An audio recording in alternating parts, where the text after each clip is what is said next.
I mean, I think obviously India is a much easier place to do business than it was in 1947, 55, or 1991.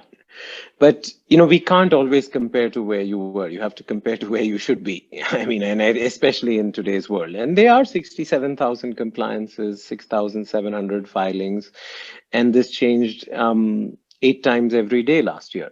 Most tragically, there are 18,000 of these 67,000 compliances prescribed jail, right? And the most interesting line in the Vishnu Sahasranam says, "Why did God create fear? So he could take it away," right? So the only reason to have 18,000 jail provisions is for corruption, at least in my mind. It has, because we haven't put all our CEOs in jail. So there's an off-balance sheet settlement because of a jail provision in most situations. So I think that the regulatory cholesterol has distorted behavior.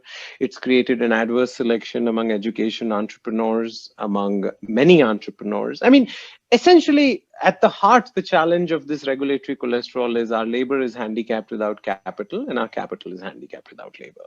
And no country will ever be rich unless we solve that problem. If capital treats labor like a disease, that is a tragedy.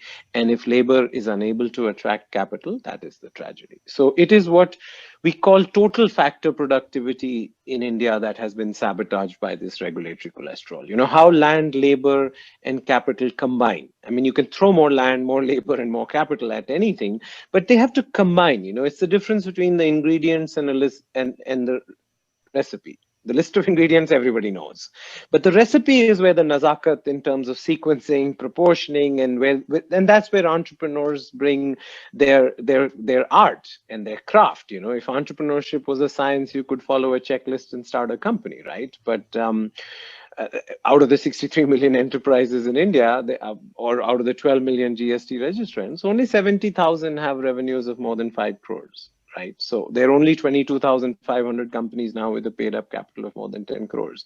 This is not some genetic deficiency among Indians, right? The cultural explanations are at best the soft bigotry of low expectations, and at worst they are racism, right? So I think that the greatest part of this book for me is just taking that issue head on, which is always there in the room.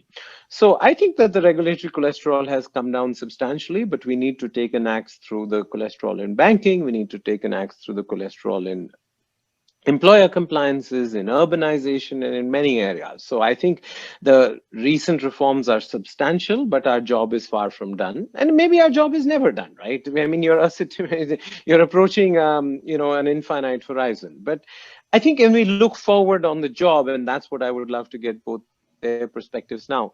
Is this just purely a plumbing problem, or is this a cultural problem? I mean, my dad, who was a civil servant, thinks labor reform is a bad idea. So, because he feels that, look, I mean, we're not that kind of country. So, is there we're not that kind of country holding back our prosperity?